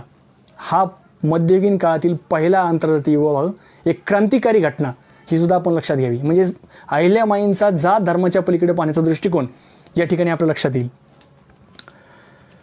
दुसरा एक त्यांचा स्त्रीविषयक दृष्टिकोन या ठिकाणी ज्याची चर्चा आपण मागं केलेली आहे तो म्हणजे त्यांचा सती या प्रथेकडे बघण्याचा दृष्टिकोन. स्वतः त्या सती गेल्या नाहीत, परंतु त्यांच्या 11 ज्या सवती होत्या त्या सती गेल्या होत्या. त्यांनी अनेकांना सती जाताना पाहिलं, परंतु त्यांनी कायम सती प्रथेचा विरोध केला. जेव्हा त्यांचा जावई यशवंतराव फणसे मी आता जो उल्लेख केला तो काही काळानंतर आजाराने त्या ठिकाणी त्याचा मृत्यू झाला आणि जेव्हा त्यांची स्वतःची पोटची मुलगी मुक्ता ही सती जायला निघाली, तेव्हा अहिल्यामाईने तिला विनवणी केली की तू मला सोडून जाऊ नकोस, मला एकटीला टाकून जाऊ नकोस, आता माझ्या पाठीमागं कोण राहिले, अशी विनवणी अहिल्यामाईंनी केली. आणि वेळोवेळी त्यांच्या घराण्यामध्ये अनेकांना त्यांनी असं रोखण्याचा प्रयत्न केला, परंतु मित्रांनो, यावेळेस मुक्ताने दिलेलं उत्तर असं होतं की आई, माझ्या संसाराचं तर वाळवंट झालंच, पण तू तुझ्या पुत्रांना, तू तुझ्या प्रजेला पुत्रासमान मानते, मुलासमान मानते, त्यामुळं मी जरी गेले तरी तुझी प्रजा तुझं मूल म्हणून आहे, तू तुझ्या मुलाची काळजी घे, तुझ्या प्रजेची काळजी घे. इतकं मोठं मन त्या मुक्ताचं होतं. आणि ही मुक्ता सती गेली. म्हणजे अहिल्यामाईंनी या ठिकाणी आपल्या प्रजेवर मुलासारखं प्रेम केलं. म्हणजे सती प्रतिविरुद्ध सुद्धा त्यांचं काम या ठिकाणी आपल्या लक्षात येतं. आणखीन एक अत्यंत महत्त्वाचं काम या ठिकाणी मी तुमच्यासमोर मांडतोय, ते म्हणजे त्या काळामध्ये एक कायदा अहिल्यामाईंनी केला, आणि तो कायदा म्हणजे हुंडा प्रतिबंधक कायदा. आजही आपल्या समाजामध्ये हुंड्याला सामाजिक प्रतिष्ठा आहे. हुंड्यावरून एखाद्याचं सामाजिक प्रतिष्ठा ठरवली जाते. म्हणजे आज आपण पुरोगामित्वाच्या गप्पा मारतो, हुंडा प्रतिबंधक कायदा आहे असं म्हणतो, परंतु तो कायदा फक्त कागदावर, वास्तविक अंमलबजावणी नाही. पण हा कायदा त्या काळामध्ये अहिल्यामाईंनी 300 वर्षापूर्वी, 250 वर्षापूर्वी अहिल्यामाईंनी केला. आणि तो कायद्याची जर शब्दरचना आपण पाहिली तर आपल्या लक्षात येईल. काय होता तो कायदा? तर तो हुकूम कसा होता बघा. अहिल्यामाईंचा हुकूम काय होता? श्री शंकर आज्ञे करून हुकूम जारी करण्यात येतो की कोणत्याही जाती किंवा जमातीत विवाहाचे समयी कुणी कन्येचे द्रव्य घेईल, त्याच्याकडून जितके दिले तितके व मध्यस्थाकडून त्यासी जेवढे द्रव्य मिळाले असेल तेवढे द्रव्य सरकारकडून भरणा करून घेतले जाईल, आणि याशिवाय दंडही भरावा लागेल. म्हणजे अहिल्यामाईंचा आदेश असा होता की जो हुंडा देईल त्यालाही, जो हुंडा घेईल त्यालाही, आणि जो यांचा मध्यस्थ असेल त्यालाही तेवढी रक्कम तर घेतली जाईल, परंतु त्याचबरोबर दंडही द्यावा लागेल. आणि हे त्यांनी फक्त आदेश त्या ठिकाणी काढला नाही, तर याच्या 50 ठिकाणी तात्काळ हे आदेश पोचवले, प्रांतोप्रांतीय आदेश पोचवले. म्हणजे त्या काळामध्ये अहिल्यामाईंनी हुंडा प्रतिबंधक कायदा त्या ठिकाणी लागू केला होता. हे सुद्धा आपण लक्षात घेतलं पाहिजे. आणखीन एक महत्त्वाची गोष्ट अहिल्यामाईंनी स्त्रियांसाठी केली, ती म्हणजे त्यांनी विधवांसाठी दत्तक विधान सुरू केलं. सगळ्यात अवघड परिस्थिती जर कुणाची असेल समाजामध्ये आणि तत्कालीन समाजामध्ये, तर ती विधवांची. स्वतः अहिल्यामाईंनी, म्हणजे हे तर एक चमत्कारच म्हणावं लागेल की ज्या काळामध्ये स्त्रियांना दुय्यम स्थान होतं, त्यातल्यात विधवा स्त्रियांना तर फारच दुय्यम स्थान होतं, त्यांनी तर घरातच कोंडून राहावं अशी स्थिती होती. अशा काळामध्ये एका विधवा स्त्रीने 28 वर्ष राज्यकारभार करावा, म्हणजे हा सुद्धा एक चमत्कारच आहे, एक खूप मोठी क्रांतिकारी घटना आहे. त्या अहिल्यामाईंना विधवांविषयी कणव होती. त्यांना असं माहीत होतं की विधवा जेव्हा त्यांचा पती मरण पावायचा आणि त्या विधवा व्हायच्या, तेव्हा जी पतीची संपत्ती असायची ती एकतर नातेवाईक, इतर जे नातेवाईक आहेत ते घेऊन टाकायचे, हडप करायचे, किंवा ती सरकार जमा व्हायची. परंतु विधवेला जर पुत्र नसेल तर तिने तो पुत्र दत्तक घ्यावा आणि ती संपत्तीचं जतन तिने करावं आणि तिला जगण्याचा अधिकार मिळावा. या प्रकारचा सुद्धा कायदा, या प्रकारचा सुद्धा अधिकार त्या ठिकाणी अहिल्यामाईंनी आपल्या राज्यकारभारामध्ये केला होता. आणि स्त्रियांसाठी आणखीन एक क्रांतिकारी कार्य अहिल्यामाईंनी केलं, ते सुद्धा ज्याचा उल्लेख मी मागे केला, की इतिहासामध्ये पहिल्यांदा महिलांचं सैन्य उभा करण्याचं काम अहिल्यामाईंनी केलं. वुमन आर्मी, महिलांचं सैन्य उभं करण्याचं काम अहिल्यामाईंनी केलं. म्हणजे जी घटना रघुनाथराव पेशवे यांच्याबद्दल सांगितली जाते, 5000 स्त्रियांचं सैन्य त्या ठिकाणी अहिल्यामाईंनी तयार केलं होतं. त्या स्त्रियांना प्रशिक्षण दिलं होतं, त्या स्त्रियांना शस्त्रास्त्र चालवण्याचं प्रशिक्षण दिलं होतं, घोडेस्वारी शिकवली होती, शस्त्रास्त्र निर्मितीमध्ये स्त्रियांचा सहभाग होता. आणि अशा स्त्रियांचं पहिलं सैन्य, म्हणजे जगातील महिलांचं सैन्य उभं करण्याचं काम सुद्धा अहिल्यामाई होळकर यांनी केलं आहे. हे सुद्धा आपण लक्षात घेतलं पाहिजे. अहिल्यामाईंनी जसं रयतेची काळजी घेतली, स्त्रियांची काळजी घेतली, अगदी त्यांनी तसं आपल्या कलांकडं, विद्यांकडं सुद्धा लक्ष दिले. सगळ्यात मोठं ग्रंथालय त्या ठिकाणी अहिल्यामाईच्या संस्थानामध्ये होतं. खूप मोठं ग्रंथालय अहिल्यामाईंकडे होतं. या ग्रंथालयामध्ये अहिल्यामाईंनी वेगवेगळ्या देशाच्या वेगवेगळ्या ठिकाणाहून ग्रंथ त्या ठिकाणी संग्रहित केले होते. मग या ग्रंथामध्ये रामायण असेल, महाभारत असेल, रघुवंश असेल, ज्ञानेश्वरी असेल, स्वयंवराख्याने असतील, निर्णय सिंधू असेल, श्रीधरी अध्याय 18 असतील, गीत गोविंद सटीकपत्रे असतील, चित्रषष्टी मीमांसासारखे ग्रंथ असतील, मूर्त चिंतामणी, काव्यकुब्ज, महात्म्य असेल, अशा वेगवेगळ्या भाषेतील वेगवेगळ्या पंथांचे साहित्य असेल, ज्ञान असेल, शास्त्र असतील, या सगळ्यांचा संग्रह त्या ठिकाणी अहिल्यामाईंकडे होता. आणि खूप मोठी एक ग्रंथालय त्यांच्याकडे होतं की जे ग्रंथालयाचा अभ्यास करण्यासाठी देशोदेशातून विद्वान त्या ठिकाणी यायचे. या ग्रंथांचं वाचन अहिल्यामाई करायच्या. या ग्रंथांचं वाचन म्हणण्यापेक्षा श्रवण त्या जास्त करायच्या. कीर्तनकार असतील, प्रवचनकार असतील, पुराणिक असतील, यांचे कायम त्या ठिकाणी राबता असायचा. या माध्यमातून अहिल्यामाईंची एक मानसिक जडणघडण, एक बौद्धिक जडणघडण त्या ठिकाणी झालेली आहे, हे सुद्धा आपण लक्षात घ्यावं. अहिल्यामाईंची ही कीर्ती ऐकून अनेक शाहीर, अनेक कवी त्यांच्या दरबारामध्ये यायचे. मग त्यामध्ये शाहीर प्रभाकर असतील. शाहीर प्रभाकराबद्दल एक सांगितलं गेलं की अहिल्यामाईंकडं हा शाहीर प्रभाकर आला आणि त्याने अहिल्यामाईवर एक खूप सुंदर असा पोवाडा रचला. पण या पोवाड्यामध्ये त्याने आथपासून इथेपर्यंत फक्त अहिल्यामाईंची स्तुती केली होती आणि अहिल्यामाईंना स्तुती आवडत नव्हती. आणि म्हणून अहिल्यामाईंनी असं सांगितलं की हे जो तू काव्य केलेस, हे काव्य तू आत्ताच्या आत्ता उचल आणि नर्मदेच्या पाण्यामध्ये टाक. का तर यामध्ये फक्त माझी स्तुती आहे. म्हणजे स्वतःच्या आत्मस्तुतीला किंवा स्वतःच्या स्तुतीला नकार देणारी आणि स्वराज्याचं भलं पाहणारी अशी स्त्री होती की जिने स्वतःच्या स्तुतीपर ज्यांनी काव्य केलं त्यांचा इन्कार, त्यांचा नकार या ठिकाणी केला. आणि हे सुद्धा दाखवून दिलं की त्या स्तुतीच्या भोगत्या नव्हत्या, त्या स्तुती पाठक नव्हत्या. आणखीन एक शाहीर जो खूप प्रसिद्ध आहे, अनंत फंदी, शाहीर अनंत फंदी, हा सुद्धा अहिल्यामाईंच्या दरबारामध्ये आलेला होता. हा शाहीर अनंत फंदी आधी लावण्या लिहायचा, परंतु जेव्हा हा शाहीर अनंत फंदी अहिल्यामाईंकडे आला आणि त्यांनी आपल्या काही लावण्या त्या ठिकाणी ऐकवल्या, तेव्हा अहिल्यामाईंनी त्याला सुचवलं की असं वरवरचं लिहिण्यापेक्षा, शृंगारिक लिहिण्यापेक्षा तू थोडं जीवन चिंतनात्मक काहीतरी लिही. आणि शाहीर अनंत फंदी नंतर आपल्याला माहीत असेल की बिकट वाट वही वाट नसावी, धोपट मार्गा सोडू नको, या प्रकारचा जो फटका आहे, हा फटका अनंत फंदींनी लिहिला. हे जे फटके आहेत जीवन चिंतन मांडणारे, हे अनंत फंदींनी लिहिले. म्हणजे अनंत फंदींच्या काव्यावर त्यांच्या काव्याला एक दिशा देण्याचं काम अहिल्यामाईंनी केलं, हे सुद्धा आपण लक्षात घ्यावं. कविवर्य मोरोपंत असतील, यांनी सुद्धा आपला आर्या त्या ठिकाणी अहिल्यामाईवर लिहिल्यात. खुशालीराम सारखा एक कवी असेल, त्याने सुद्धा त्या ठिकाणी अहिल्यामाईवर कविता लिहिलेल्या आहेत, काव्य रचलेले आहेत. अहिल्यामाईंकडे जसे शाहीर यायचे, कवी यायचे, तसेच काही अहिल्यामाईंनी शिल्पकार घडवले, मूर्तिकार घडवले. म्हणजे अहिल्यामाईंनी अनेक मंदिरं बांधली. या मंदिरांसाठी अनेक शिल्पकार त्यांनी इंदोरला, महेश्वरला आणले, अनेक मूर्तिकार त्या ठिकाणी आणले. त्यामुळे तीही कला त्यांनी जोपासली.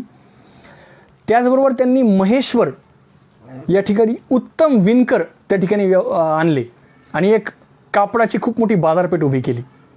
म्हणजे जसं मी मगाशी म्हणालो की महेश्वरला एक व्यापारी केंद्र, एक उद्योगाचं केंद्र बनवण्याचं काम अहिल्यामाईंनी केलं. माहेश्वरी साडी जी आजही प्रसिद्ध आहे, त्याची सुरुवात अहिल्यामाईंनी त्या काळामध्ये केली होती. खूप मोठे उद्योग त्या ठिकाणी सुरू केले, उद्योगधंदे त्या ठिकाणी सुरू केले आणि खूप मोठी एक आर्थिक सुबत्ता तिथल्या लोकांना मिळावी म्हणून हे सगळं काम त्या ठिकाणी अहिल्यामाईंनी केलं. मग तिथले शेतकरी असतील की जे शेतकरी खूप मोठ्या प्रमाणावर पीक घ्यायचे, त्यांना शेतीपूरक उद्योगधंदे असतील, हे असे छोटे मोठे रोजगार असतील, या सगळ्यांच्या बाबतीमध्ये अहिल्यामाईंनी कटाक्षाने लक्ष ठेवलं आणि महेश्वरला अतिशय श्रीमंत, अतिशय व्यापारीच्या दृष्टीने एक अत्यंत महत्त्वाचं केंद्र बनवण्याचं काम अहिल्यामाईंनी केलं, हे सुद्धा आपण लक्षात घ्यावं. इतकं सगळं अहिल्यामाईंनी केलं आणि म्हणून अहिल्यामाईंचं एक नैतिक वजन निर्माण झालं मित्रांनो. म्हणजे एक आश्चर्य आहे, 1767 ते 1795 या दरम्यान कोणत्याही परकीय सत्तेने अहिल्यामाईच्या संस्थानावर हल्ला केलेला नाही, साम्राज्यावर हल्ला केलेला नाही, हे आपण लक्षात घ्यावं. कारण का? कारण इतर जे राजे महाराजे असायचे, या राजांवर अहिल्यामाईंचं एक नैतिक वजन होतं, एक नैतिक दडपण होतं, त्यांचा एक नैतिक प्रभाव होता आणि त्या प्रभावामुळं कोणत्याही राजाने, महाराजाने अहिल्यामाईच्या संस्थानावर, होळकर संस्थानावर त्या ठिकाणी हल्ला केला नाही, हे सुद्धा आपण लक्षात घेतलं पाहिजे. दुसरी गोष्ट, अहिल्यामाईंची जे सैन्य होतं, म्हणजे फितुरीचा एक फार मोठा शाप म्हणजे आपल्या सगळ्याच परंपरेला आहे. कुणीही फितूर होतो, परंतु अहिल्यामाईंचं जे सैन्य होतं ते फितूर कधीच होऊ शकत नव्हतं. कारण नोंद अशी केलेली आहे, अहिल्यामाईंचे सैन्य असं, त्यांचे सैनिक असं म्हणायचे की एक वेळ आम्ही श्रीमंत पेशव्यांच्या विरुद्ध लढाईत उभे राहू, परंतु आम्ही कधीही अहिल्यामाईंच्या विरुद्ध लढाईत उभे राहणार नाही. या प्रकारचा विश्वास अहिल्यामाईंनी आपल्या सैनिकामध्ये निर्माण केला होता. आणखीन एक महत्त्वाचं काम अहिल्यामाईंचं म्हणजे त्यांची दानशूरता. अहिल्यामाईंनी जे दिलं ते खूप मोठं भरभरून दिले. म्हणजे त्या काळामध्ये अनेक लोक तीर्थयात्रा करत फिरायचे, मजल दरमजल करीत फिरायचे, काही पायी जायचे, काही घोड्यावर जायचे, काही बैलगाडीने जायचे आणि यामुळं खूप मोठे मुक्काम व्हायचे. आता जसं एका टप्प्यात आपण निघतो आणि लगेच पोहोचतो, त्या काळामध्ये असं नव्हतं. मजल दरमजल करत टप्प्याटप्प्याने लोक जायचे आणि अशा काळामध्ये या वाटसरूंसाठी काय करता येईल, या प्रवाशांसाठी काय करता येईल, गरिबांसाठी काय करता येईल, यासाठी अहिल्यामाईंनी काय केलं तर ठिकठिकाणी त्यांनी अन्नछत्र सुरू केली. म्हणजे खरं तर आज कोरोना काळामध्ये लॉकडाऊन सुरू आहे आणि स्थलांतरितासाठी, मजुरांसाठी, या गरिबांसाठी अन्नछत्र सुरू आहेत. त्यामुळं आजच्या काळातही अहिल्याबाईंची आठवण आपल्याला होते आहे, अहिल्यामाईंची आठवण होते आहे की त्या काळामध्ये त्यांनी हा विचार केला होता आणि या वाटसरूंसाठी, प्रवाशांसाठी, गरिबांसाठी त्यांनी अन्नछत्र सुरू केली होती. ठिकठिकाणी अन्नछत्र सुरू होती. अनेक ठिकाणी त्यांनी धर्मशाळा बांधल्या होत्या की यांच्या निवासाची व्यवस्था होईल, यांच्या निवाऱ्याची व्यवस्था होईल. अनेक ठिकाणी त्यांनी पानपोया सुरू केल्या, लोकांना पाणी पिण्यासाठी त्या ठिकाणी पानपोया सुरू केल्या. तलाव बांधले, विहिरी बांधल्या, बारव बांधल्या, घाट बांधले. म्हणजे नद्यांवर घाट बांधण्याचं जे काम आहे, अतिशय अप्रतिम घाट अहिल्यामाईंनी त्या ठिकाणी बांधले आहेत. अनेक नद्यांवरचे घाट, महेश्वरचा घाट तुम्ही बघायला जा, मी स्वतः तो पाहिला आहे. अहिल्यामाईंची राजधानी, जिथं अहिल्यामाईंची समाधी आहे, जी त्यांची राजधानी होती, त्या महेश्वरचा घाट अत्यंत सुंदर घाट, जे घाटावरून नर्मदेचं अत्यंत सुंदर दृश्य त्या ठिकाणी बघायला मिळतं. अनेक घाट त्यांनी असे बांधले आणि खूप मोठं काम त्यांनी उभं केलं. तलाव, विहिरी, घाट, त्या ठिकाणी बंधारे, यासुद्धा गोष्टी त्यांनी त्या ठिकाणी बांधल्या. आणखीन एक महत्त्वाचं काम, त्यांनी रस्तेसुद्धा जबरदस्त बांधले. दळणवळणासाठी अत्यंत महत्त्वाचं काम म्हणजे रस्ते. त्या काळामध्ये रस्ते बांधण्याचं काम अहिल्यामाईंनी केलं. कोलकाता ते काशी हा जो मार्ग आहे, महामार्ग आहे, हा त्या काळामध्ये अहिल्यामाईंनी बांधलेला आहे. म्हणजे एका अर्थाने आपण असं म्हणू शकतो की या देशातला पहिला नॅशनल हायवे कुणी बांधला असेल तर तो अहिल्यामाई होळकर यांनी बांधलेला आहे. कोलकाता ते काशी हा जो महामार्ग आहे तो अहिल्यामाईंनी बांधलेला आहे, हे सुद्धा आपण लक्षात घ्यावं. बरं, हे सगळं अहिल्यामाईंनी फक्त इंदोरमध्ये केलं का? फक्त इंदोर संस्थानाच्या सीमेमध्ये केलं का? नाही, पूर्ण भारतभर केलेलं आहे. म्हणजे आज आपण बघतो की माणूस इतका स्वार्थी झाला आहे की तो आपल्या घरापुरता विचार करतो, आपल्या बांधापुरता विचार करतो, काही लोक मतदारसंघापुरता विचार करतात. परंतु अहिल्यामाईंनी या सगळ्याच्या पलीकडे जाऊन आपल्या इंदोर संस्थानाची तर काळजी घेतलीच, पण त्यांनी असा विचार केला नाही की ही जी माझी सुधारणा ही फक्त माझ्या संस्थान होते की इतर ठिकाणी होते आहे. त्यांनी सगळ्या भारताचा विचार केला आणि म्हणून अहिल्यामाईंचं कार्य हिमालयात, म्हणजे उत्तरेमध्ये केदारनाथपासून ते दक्षिणेत रामेश्वरापर्यंत आणि इकडं पश्चिमेच्या द्वारकेपासून ते पूर्वेच्या जगन्नाथपुरीपर्यंत हे कार्य पसरलेलं आहे. पूर्ण भारतभर. म्हणजे त्यांच्या कार्याला सीमा नाहीत, भौगोलिक सीमा ती त्या ठिकाणी पडत नाहीत.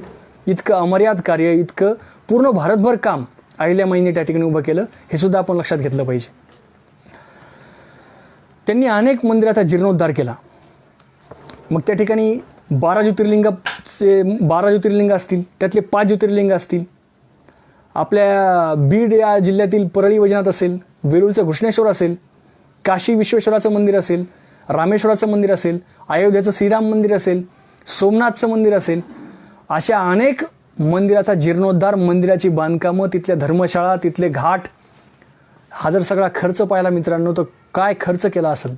इथं एक मंदिर आज उभं करायचं म्हणलं तर आपल्या सर्वांना माहीत आहे लाखांच्या घरात वर्गणी जाते, तरी मंदिर त्या ठिकाणी काही ना काहीतरी कमी राहतं.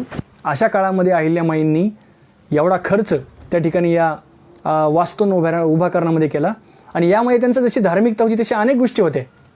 या माध्यमातून लोक एकत्र ठेवण्याचं काम होत होतं, संस्कृती जतन करण्याचं काम होत होतं, लोकांना एक समाधानी जीवन त्या ठिकाणी मिळत होतं. त्यामुळं फक्त धार्मिक अंगाने याला न बघता सांस्कृतिक अंगाने, सामाजिक अंगाने आणि आर्थिक अंगाने सुद्धा आपण बघावं, म्हणजे आपल्या लक्षात येईल की अहिल्यामाईंची काय दूरदृष्टी होती. त्यामुळं या गोष्टी त्यांनी केल्या. आणि एवढंच नव्हे तर अहिल्यामाई वेळोवेळी तुलादान करायच्या. तुलादान म्हणजे स्वतःची तुला करायची आणि या तुलामध्ये ते काय तोलायच्या तर मग कधी सोनं असेल, चांदी असेल, मोती असतील, पोवळे असतील, धान्य असेल, फळं असतील, यांची तुला त्या करायच्या आणि ही तुला झाल्यानंतर ही तुला ती गरिबांना द्यायच्या, गरिबांमध्ये त्याचं वाटप करायच्या. त्यामुळं दानशूरतेचा सुद्धा एक मानदंड म्हणजे अहिल्यामाई होळकर आहेत की कसं दान दिलं पाहिजे आणि किती दान दिलं पाहिजे याची एक सीमा, याचा एक आदर्श अहिल्यामाईंनी या ठिकाणी उभा केला. मग काही लोक म्हणतात मग एवढं दान त्यांनी दिलं, मग स्वराज त्यांचा सगळ्या राज्याचा पैसा त्यांनी इकडेच घातला का? त्यांनी मग रयतेचा पैसा सगळा इकडेच घातला का? तर असं बिलकुल नाही मित्रांनो. अहिल्यामाईंनी जो पैसा या कामासाठी खर्च केला आहे तो रयतेचा पैसा नव्हता, तो जनतेचा पैसा नव्हता. अहिल्यामाईंनी आपला जनतेकडून वसूल केला जो पैसा होता तो त्यांनी जनतेसाठीच वापरला, आपल्या इंदोरच्या जनतेसाठीच वापरला. हा जो पैसा त्यांनी खर्च केला हा त्यांच्या खाजगी कोशातला पैसा आहे.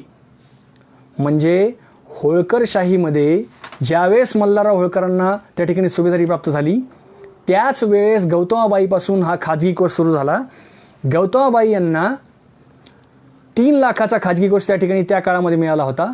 तोच वारसा हक्काने पुढे चालत चालत अहिल्यामाईपर्यंत पोहोचला होता आणि म्हणून एक खूप मोठी रक्कम अहिल्यामाईकडे होती आणि अहिल्यामाईंनी ही रक्कम स्वतःसाठी कधीच खर्च केली नाही.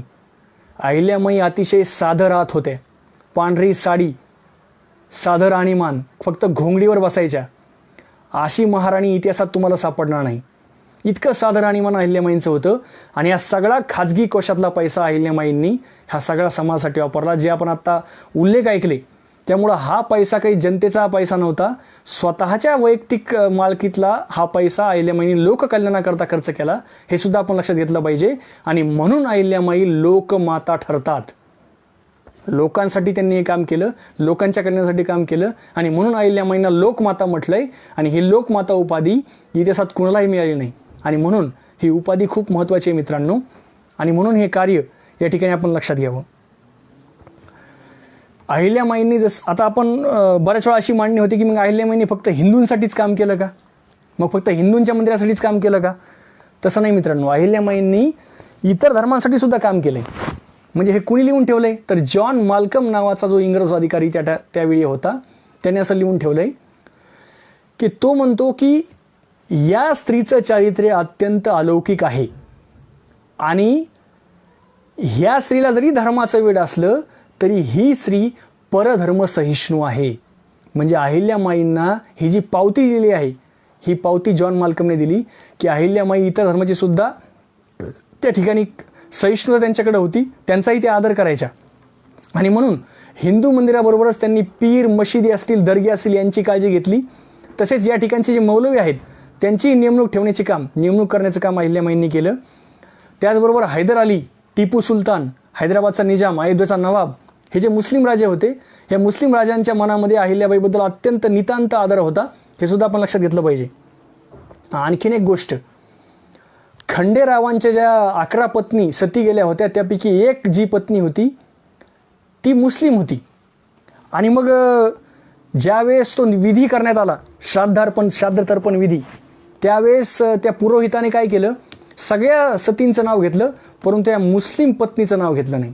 आणि हे अहिल्यामाईच्या लक्षात आलं की सगळ्या सतींच्या नावाने हा तर्पण विधी पूर्ण झाला आहे परंतु या मुस्लिम स्त्रीचं नाव का घेतलं नाही. तर त्या पुरोहिताने नकार दिला की मी हे नाव घेणार नाही कारण त्या मुस्लिम आहेत, हिंदू धर्माच्या विधीमध्ये त्यांचं नाव का घ्यायचं. परंतु अहिल्यामाईने त्यांना खडसावलं की त्या खंडेरावांच्या पत्नी होत्या, त्यांचाही तितकाच हक्क होता आणि म्हणून तुम्ही त्यांचंही नाव या विधीमध्ये घ्या. त्यांनी खडसावलं, मल्हाररावांनाही त्यांनी सांगितलं आणि मग मात्र त्या पुरोहिताला त्या ठिकाणी त्यांना उच्चारावं लागलं. आणि म्हणून इथं आपल्याला त्यांची सहिष्णुता दिसते. आणि म्हणून अहिल्यामाईंचं काम हे फक्त हिंदू धर्मापुरतं मर्यादित नव्हतं तर त्या इतर धर्मांच्या सुद्धा पर्यंत त्यांचं काम पोचलेलं होतं, हे आपण इथं लक्षात ठेवलं पाहिजे. अहिल्यामाईंकडे बघण्याची जी इतरांची दृष्टी होती ती सुद्धा आपण लक्षात घेतली पाहिजे. पेशव्यांकडून जेव्हा पत्र जायचं अहिल्यामाईंना, पेशवे शेवटी प्रमुख होते मराठेशाहीचे, आणि म्हणून पेशव्यांकडून जेव्हा पत्र जायचं त्या पत्राचा महिना असा असायचा, गंगाजल निर्मळ मातोश्री. यामधून आपल्या लक्षात येईल की पेशवे आईच्या पातळीवर अहिल्यामाईचा सन्मान करायचे. त्यांच्या पत्राचा महिनाच असायचा गंगाजल निर्मळ मातोश्री. म्हणून पेशव्यांच्या मनामध्ये सुद्धा नितांत आदर त्या ठिकाणी अहिल्यामाईबद्दल होता. दिल्लीचा जो बादशाह होता त्याने सुद्धा अनेक वेळा अहिल्यामाईंना पत्रव्यवहार केला आणि स्वतंत्र दखल अहिल्यामाईंची घेतली. शीख राजांनी सुद्धा वेळोवेळी अहिल्यामाईंचा सल्ला त्या ठिकाणी मागितला होता. राजपुतांनी सुद्धा वेळोवेळी एक विश्वास त्या ठिकाणी अहिल्यामाईवर व्यक्त केला होता की आदर त्या ठिकाणी व्यक्त केला होता. आणि म्हणून सर्वच आघाड्यावर तुमच्या असं लक्षात येईल की सर्वच आघाड्यावर अहिल्यामाई या सहिष्णू होत्या. आणि कुणाचाही विरोध, कुणाचाही आकस त्यांनी आयुष्यामध्ये केला नाही, आणि म्हणून त्यांचं जे साम्राज्य होतं हे आपल्याला टिकताना दिसतं. इंग्रजी लेखक लॉरेन्सने असं म्हणून ठेवलंय, तो असं म्हणतो बघा, त्याने काय केलं तर अहिल्यामाईची तुलना केली. त्याने अहिल्यामाईची तुलना रशियाची सम्राज्ञी कॅथरीन, इंग्लंडची राणी एलिझाबेथ आणि डेन्मार्कची राणी मार्गारेट यांच्याशी केलेली आहे. परंतु मित्रांनो, या सगळ्या राण्या या परंपरेने आलेल्या राण्या होत्या, आणि या सगळ्या राण्यांनी विलासी जीवन जगलं होतं, सुखरूप जीवन जगलं होतं.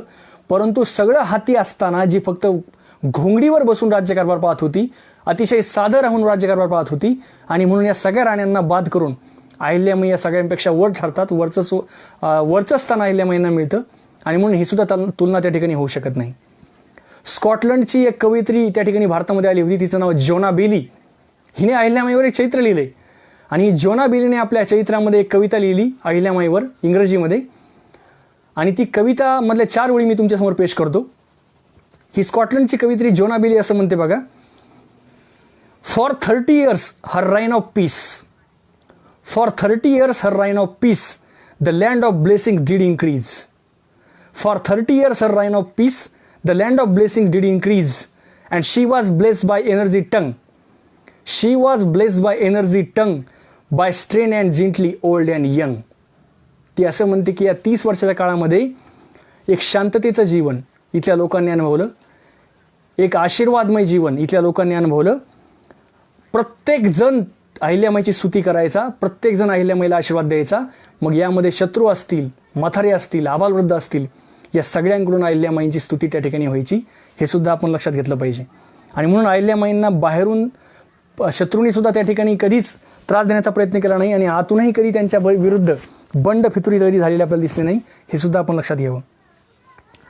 अहिल्यामाईंचं हे कर्तृत्व आणखीन झळून निघतं ते एका गोष्टीमुळं. जसं मी तुम्हाला मगाशी सांगितलं की अनेक दुःखद प्रसंग त्यांच्या आयुष्यामध्ये घडले. म्हणजे एखाद्याच्या आयुष्यामध्ये किती दुःख यावीत, किती जवळचे लोक निघून जावीत, ह्याची मालिकाच तुमच्यासमोर मी या ठिकाणी मांडतो. बघा की एकामागून एक दुःखाचे डोंगर कसे अहिल्यामाईवर कोसळले, आणि या सगळ्या दुःखाच्या डोंगराला बाजूला सारून त्यांनी कशा पद्धतीने होळकर संस्थान आपला राज्यकारभार चालवला. 1754ला त्यांचे पती खंडेराव यांचा मृत्यू झाला. म्हणजे त्यांच्या अहिल्यामाईचं वय 29 वर्षाचं होतं. म्हणजे खंडेरावांचा मृत्यू झाला, पती खंडेरावांचा मृत्यू झाला, आणि या मृत्यूच्या वेळी त्यांच्या 11 सवती सती गेल्या. 7 वर्षांनी त्यांच्या सासू गौतमाबाई, ज्यांना त्यांनी आई स्थानी मानलं, यांचा मृत्यू झाला. त्याच्यानंतर 5 वर्षांनी म्हणजे 1766ला त्यांचे सासरे मल्हारराव होळकर यांचा मृत्यू झाला, आणि मल्हाररावांच्या 2 पत्नी सती गेल्या.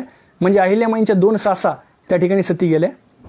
1च वर्षांनी नंतर अहिल्यामाईंचा पुत्र मालेराव त्या ठिकाणी मृत्यू पावला, आणि म्हणून मालेरावांसोबत त्यांच्या 2 सुना सती गेल्या. अहिल्यामाईंच्या 2 सुना मालेरावांच्या पत्नी.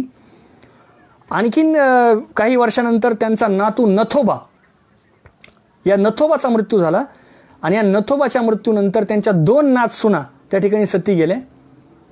आणि त्यानंतर त्यांचा जावई यशवंतराव फणसे याचा सुद्धा मृत्यू झाला, आणि त्याच्यासोबत त्यांची मुलगी मुक्ता ही सती गेली. आणि एवढंच नाही मित्रांनो, याच काळामध्ये अहिल्यामाईंचे जे 2 भाऊ आहेत, महादजी आणि शहाजी, हे सुद्धा मृत्युमुखी पडले. म्हणजे आपल्या 28 वर्षाच्या साम्राज्यामध्ये अहिल्यामाईंनी जवळपास 7 कर्ते पुरुष आणि 21 घरातल्या कर्त्या स्त्रिया, सुवासिनी यांचा मृत्यू त्यांना बघावा लागला. म्हणजे घरातील एकूण 28 जणांचा मृत्यू अहिल्यामाईंना बघावा लागला. सख्ख्या नात्यांचा मृत्यू त्यांना बघावा लागला. त्या एकट्याच शिल्लक राहिल्या. कुणीही सख्ख्या नात्याचं त्यांच्याजवळ शिल्लक राहिलं नाही.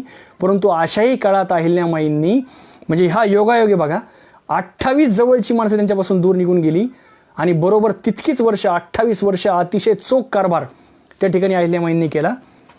हे सुद्धा आपण या ठिकाणी लक्षात घ्यावं. तर या पद्धतीने या ठिकाणी मी आपल्यासमोर अहिल्यामाईंचा एक कर्तृत्ववान इतिहास आपल्यासमोर मांडण्याचा प्रयत्न केला आहे. या व्याख्यानाचा समारोप करताना मला एक कविता या ठिकाणी मांडायची आहे.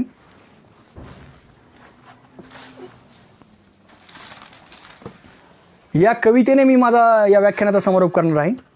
खरं तर एक राजयोगिनी, एक कर्मयोगिनी, एक रणरागिनी, एक तत्वज्ञ राणी, लोकमाता, राजमाता, प्रजाहित दक्ष माता, अशा वेगवेगळ्या आघाड्यावर काम करणाऱ्या अहिल्यामाई होळकर यांचं काम खरोखरच खूप महान आहे.